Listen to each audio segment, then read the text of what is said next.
श्री गणेशाय नमः। श्री गोपीजनवल्लभाय नमः। श्रीमद्भागवत महापुराण चतुर्थ स्कंध अथ पंचमोऽध्यायः। वीरभद्रकृत दक्ष यज्ञ विध्वंस और दक्ष वध। श्री मैत्रेय जी कहते हैं, महादेव जी ने जब देवर्षि नारद के मुख से सुना कि अपने पिता दक्ष से अपमानित होने के कारण देवी सती ने प्राण त्याग दिए हैं और उसकी यज्ञवेदी से प्रकट हुए रिभुओं ने उनके पार्षदों की सेना को मारकर भगा दिया है, तब उन्हें बड़ा ही क्रोध हुआ। उन्होंने उग्र रूप धारण कर क्रोध के मारे होठ चबाते हुए अपनी एक जटा उखाड़ ली, जो बिजली और आग की लपट के समान दीप्त हो रही थी, और सहसा खड़े होकर बड़े गंभीर अट्टाटहास के साथ उसे पृथ्वी पर पटक दिया। उससे तुरंत ही एक बड़ा भारी लंबा चौड़ा पुरुष उत्पन्न हुआ। उसका शरीर इतना विशाल था कि वह स्वर्ग को स्पर्श कर रहा था। उसके 1000 भुजाएं थी, मेघ के समान श्याम वर्ण था, सूर्य के समान जलते हुए 3 नेत्र थे, विकराल दाढ़ें थी और अग्नि की ज्वालाओं के समान लाल लाल जटाएं थी। उसके गले में नरमुंडों की माला थी और हाथों में तरह तरह के अस्त्र शस्त्र थे। जब उसने हाथ जोड़कर पूछा, भगवान मैं क्या करूं? तो भगवान भूतनाथ ने कहा, वीर रुद्र तू मेरा अंश है, इसलिए मेरे पार्षदों का अधिनायक बनकर तू तुरंत ही जा और दक्ष तथा उसके यज्ञ को नष्ट कर दे। प्यारे विदुर जी, जब देवादिदेव भगवान शंकर ने क्रोध में भरकर ऐसी आज्ञा दी, तब वीरभद्र उनकी परिक्रमा करके चलने को तैयार हो गए। उस समय उन्हें ऐसा मालूम होने लगा कि मेरे वेग का सामना करने वाला संसार में कोई नहीं है और मैं बड़े से बड़े वीर का भी वेग सहन कर सकता हूँ। वह भयंकर सिंहनाद करते हुए एक अति कराल त्रिशूल हाथ में लेकर दक्ष के यज्ञ मंडप की ओर दौड़े। उनका त्रिशूल संसार संहार का, मृत्यु का भी संहार करने में समर्थ था। भगवान रुद्र के और भी बहुत से सेवक गर्जना करते हुए उनके पीछे हो लिए। उस समय वीरभद्र के पैरों के नूपुरादि आभूषण झनन झनन बजते जाते थे। इधर यज्ञशाला में बैठे हुए ऋत्विज, यजमान, सदस्य तथा अन्य ब्राह्मण और ब्राह्मणियों ने जब उत्तर दिशा की ओर धूल उड़ती देखी, तब वे सोचने लगे, अरे ये अंधेरा सा कैसे होता आ रहा है? ये धूल कहाँ से छा गई? इस समय ना तो आंधी ही चल रही है और ना कहीं लुटेरे ही सुने जाते हैं, क्योंकि अपराधियों को कठोर दंड देने वाला राजा प्राचीन वरी अभी जीवित है। अभी गौओं के आने का समय भी नहीं हुआ है, फिर ये धूल कहाँ से आई? क्या इसी समय संसार का प्रलय तो नहीं होने वाला है? तब दक्ष पत्नी प्रसूति एवं अन्य स्त्रियों ने व्याकुल होकर कहा, प्रजापति दक्ष ने अपनी सारी कन्याओं के सामने बेचारी निरपराधा सती का तिरस्कार किया था। मालूम होता है कि ये उसी पाप का फल है, अथवा हो न हो ये संहार मूर्ति भगवान रुद्र के अनादर का ही परिणाम है। प्रलय काल उपस्थित होने पर जिस समय वे अपने जटाजूट को बिखेर कर तथा शस्त्रास्त्रों से सुसज्जित अपनी भुजाओं को ध्वजाओं के समान फैलाकर तांडव नृत्य करते हैं, उस समय उनके त्रिशूल के फलों से दिग्गज बिंद जाते हैं तथा उनके मेघ गर्जन के समान भयंकर अट्टाटहास से दिशाएं विदीर्ण हो जाती है। उस समय उनका तेज असह्य होता है।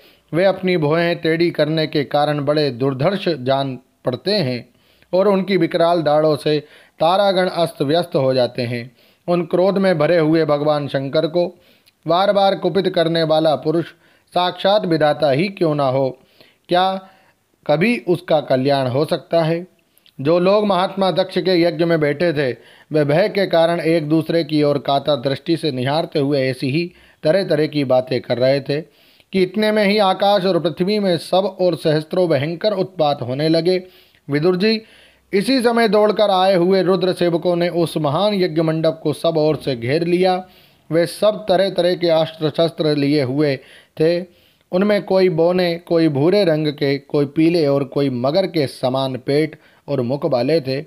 उनमें से किन्हीं ने प्रागवंश यज्ञशाला के पूर्व और पश्चिम के खंभों के बीच में आड़े रखे हुए डंडे को तोड़ डाला। किन्हीं ने यज्ञशाला के पश्चिम की ओर स्थित पत्नीशाला को नष्ट कर दिया। किन्हीं ने यज्ञशाला के सामने का सभा मंडप और मंडप के आगे उत्तर की ओर स्थित अग्निद्र शाला को तोड़ दिया।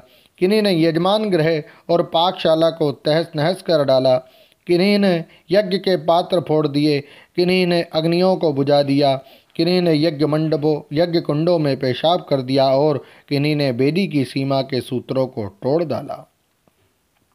कोई कोई मुनियों को तंग करने लगे, कोई स्त्रियों को डराने धमकाने लगे और किन्हीं ने अपने पास होकर भागते हुए देवताओं को पकड़ लिया।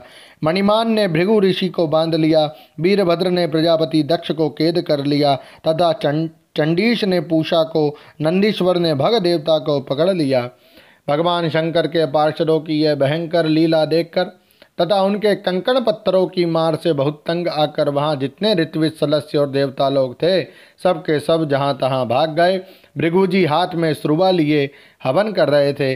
वीरभद्र ने इनकी दाढ़ी मूछ नोच ली, क्योंकि उन्होंने प्रजापतियों की सभा में मूछें ऐंठते हुए महादेव जी का उपहास किया था। उन्होंने क्रोध में भरकर भग देवता को पृथ्वी पर पटक दिया और उनकी आंखें निकाल ली, क्योंकि जब दक्ष देव सभा में श्री महादेव जी को बुरा भला कहते हुए शाप दे रहे थे, उस समय इन्होंने दक्ष को सेन देकर उकसाया था। इसके पश्चात जैसे अनिरुद्ध के विवाह के समय बलराम जी ने कलिंग राज के दांत उखाड़े थे, उसी प्रकार उन्होंने पूषा के दांत तोड़ दिए, क्योंकि जब दक्ष ने महादेव जी को गालियां दी थी उस समय ये दांत दिखाकर हंसे थे। फिर वे दक्ष की छाती पर बैठकर एक तेज तलवार से उसका सिर काटने लगे, परंतु बहुत प्रयत्न करने पर भी वे उस समय उसे धड़ से अलग ना कर सके। जब किसी भी प्रकार के अस्त्र शस्त्र से दक्ष की त्वचा नहीं कटी, तब वीरभद्र को बड़ा आश्चर्य हुआ और वे बहुत देर तक विचार करते रहे। तब उन्होंने यज्ञ मंडप में यज्ञ पशुओं को जिस प्रकार मारा जाता था, उसे देखकर उसी प्रकार दक्ष रूप उस यजमान पशु का सिर धड़ से अलग कर दिया। यह देखकर भूत प्रेत और पिशाच आदि तो उनके इस कर्म की प्रशंसा करते हुए वाह वाह करने लगे और दक्ष के दलवालों में हाहाकार मच गया। वीरभद्र ने अत्यंत कुपित होकर दक्ष के सिर को यज्ञ की दक्षिणाग्नि में डाल दिया और उस यज्ञशाला में आग लगाकर यज्ञ को विध्वंस करके वे कैलाश पर्वत कर लौट गए। ओम नमो भगवते वासुदेवाय। श्रीमद्भागवते महापुराणे पारमहंस्यां संहितायां चतुर्थे स्कन्धे दक्ष यज्ञ विध्वंसनो नाम पंचमोऽध्यायः। श्री राधा कृष्णार्पणमस्तु। हरे नमः हरे नमः हरे नमः। जय श्री कृष्ण।